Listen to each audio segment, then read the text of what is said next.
मेरा नाम जसमेर कुरुक्षेत्र से हूँ। मैं इस वंडरफुल बिजनेस को मैं अपने गुरुजनों के माध्यम से सीख रहा हूँ। आज मैं आपको इस बिजनेस में फ़र्क बताना चाहता हूँ कि ट्रेडिशनल मार्केटिंग और डीएसएम में क्या फ़र्क है, उसके ऊपर मैं थोड़ा सा बताऊँगा। क्योंकि बहुत सारे लोग हमारी जेबों से पैसा निकाल के जा रहे हैं। कुछ चंद लोग यानी कि 80% लोग, 20% लोग कमाई का जरिया बने हुए हैं। मैं थोड़ी सी उस मार्केट के बारे में आपको बताना चाहता हूँ जिससे हमारी जेब से पैसा जाता है, और मैं उस मार्केट से के बारे में भी आपको बताना चाहता हूँ, डीएसएम के बारे में, जिसकी कुछ खरीद करने से हमारे घर में पैसा आता है। तो मैं शुरू करूंगा इस प्लान को ट्रेडिशनल मार्केटिंग की तरफ से। ट्रेडिशनल मार्केटिंग क्या होता है? ट्रेडिशनल मार्केटिंग क्या है? देखिए, हम सभी ग्राहक हैं, कस्टमर हैं। अगर हमें सामान की जरूरत पड़ती है तो हम कहाँ जाते हैं? किसी भी छोटे रिटेलर दुकानदार के पास। रिटेलर दुकानदार घर नहीं बढ़ाता, इसी सामान को वो किसी होलसेलर से लेके आता है। होलसेलर ये सामान किसी भी कैरियर फार्मर से लेके आता है। डिस्ट्रीब्यूटर एजेंट से सामान लेके आता है। ये सामान कहाँ से उठाता है? मिल या फैक्ट्री से सामान उठाता है। पर इसके तक यहाँ पहुँचने के बाद सबसे बड़ा खर्चा होता है, वो होता है ऐड का खर्चा। अब कमाल की बात यह है कि इस सिस्टम के अंदर ग्राहक है जो सामान को यूज करता है, और बाकी सभी लोग इसके पास सामान पहुंचाने का काम करते हैं। इस श्रृंखला में 80% लोग हैं ये ग्राहक, और बीच वाले 20% मात्र ये लोग।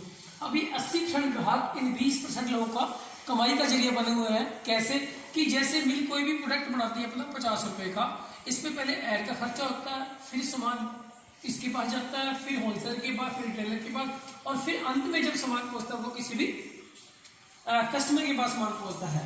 जैसे सामान कस्टमर के पास यहाँ से मिल से 50 का चला तो कस्टमर के पास कम से कम 100 का पहुंचता है। यह सबसे बड़ा नुकसान ये होता है कि हमारी शुद्ध कमाई का 50% पैसा इन बीच वाले चैनल में चला जाता है। अब क्या है सर, इसमें सबसे बड़ा नुकसान क्या होता है? ना यहाँ पे कोई रेट की गारंटी मिलती, ना हमें यहाँ कोई क्वालिटी की गारंटी मिलती, क्योंकि पैसा कमाने के लिए लोग डुप्लीकेसी भी करते हैं, जिससे हमारी सेल पे फर्क पड़ता है। और इसमें कोई रिप्लेसमेंट नहीं है। पहले दुकानों पे लिख के लगाते हैं कि फैशन के तौर पे गारंटी की इच्छा ना करें, और क्वालिटी नहीं मिलती, इसमें कोई सुरक्षा नहीं है। और 60 से 70% जो सामान है वो विदेशी है दोस्तों। फिर हमारे देश का विकास कहाँ से हो जाएगा? सन 1959 में एक MLM का आविष्कार हुआ, डायरेक्ट सेलिंग इंडस्ट्री का। इसमें होता क्या है? अब देखिए, मिल ने सामान बनाना है और कस्टमर ने खाना है। अब एक डीएसएम के अंदर एक आंकड़ा लगाया गया कि अगर इस मार्केट को उल्टा कर दिया जाए, यानी कि मिल का हाथ डायरेक्ट कस्टमर से मिला दिया जाए, तो ये बीच वाला पैसा बचाया जा सकता है। और हमारी डायरेक्ट इंडस्ट्री ने ऐसे ही किया। कस्टमर को कस्टमर ने डायरेक्ट डिस्ट्रीब्यूटर बनाया, और बीच में पीयूसी खोल दिए, पिकअप सेंटर खोल दिए। जो 50% पैसा यहाँ जा रहा था, उस पैसे का 5% ट्रांसफर खर्चा काटकर 45% पैसा इस डिस्ट्रीब्यूटर ग्राहक को वापस दे दिया। इसका नाम रखा डीएसएम, डायरेक्ट सेलिंग मार्केटिंग। अब सर, इसके लिए आपको क्या करना है? इसके लिए कुछ भी नहीं आपको करना है। जैसे केवाईसी, आपने खाली केवाईसी देना है। केवाईसी में एक फोटो, एक आधार कार्ड, एक आपका पैन कार्ड और बैंक अकाउंट की फोटोकॉपी देके आप यहाँ पे डायरेक्ट डिस्ट्रीब्यूटर बन सकते हैं। और डायरेक्ट डिस्ट्रीब्यूटर बनने के से आपको फायदे क्या क्या होंगे? सबसे पहले 10 से 20% आपको जो डिस्काउंट मिलेगा, आफ्टर काउंटर डिस्काउंट।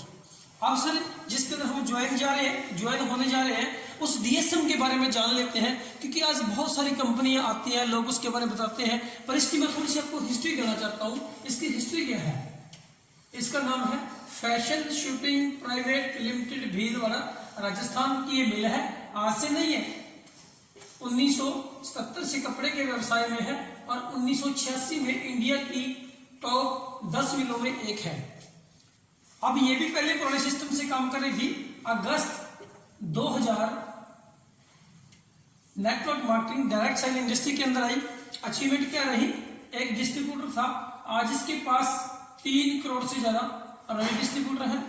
एक दुकान थी, आज इसके पास 3000 पीयूसी है। एक प्रोडक्ट था, आज 500 से ज्यादा प्रोडक्ट है। एक डिपो था, आज 80 से ज्यादा डिपो है। ये कंपनी की अचीवमेंट है। इस पे हम 45% भागीदारी की बात कर रहे हैं। अब दोस्तों, 45% लेने के आपको करना क्या पड़ेगा? ये केवाईसी अपने जमा कराने हैं। आपको काउंटर लेस मिलेगा, जैसे आप अपने घर की दुकान बदलते हो, मान लीजिए आप यहाँ हो, आपने घर की दुकान बदली और आपने ए और बी दो लोगों की आपने दुकान चेंज करवाई।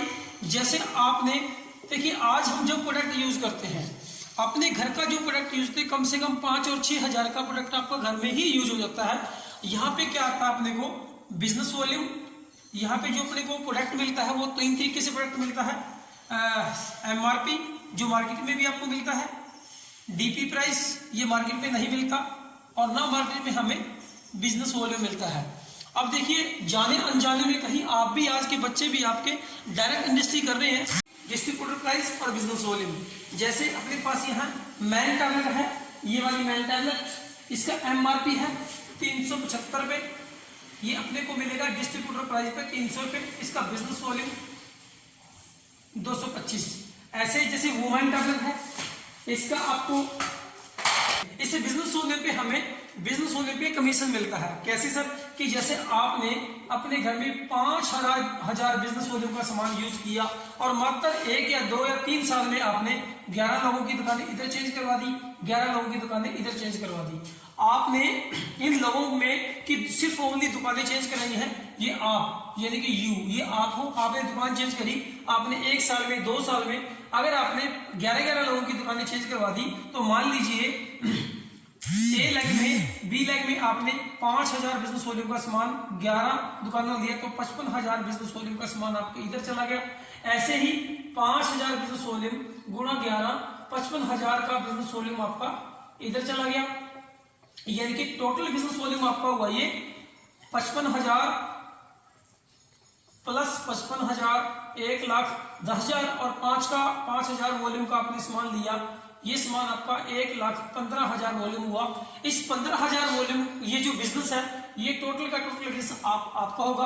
पर ये बिजनेस जो बढ़ता है वो एक कमीशन स्लैब के अकॉर्डिंग मिलता है अपने को, जो पैसा आपको मिलता है, क्योंकि आपने अकेले ने काम नहीं किया, इन दोनों लैबों ने, ये दोनों ग्रुपों ने भी काम किया, ए और बी ने। आपको जो पैसा मिलेगा है वो एक कमीशन अकॉर्डिंग के अनुसार मिलता है।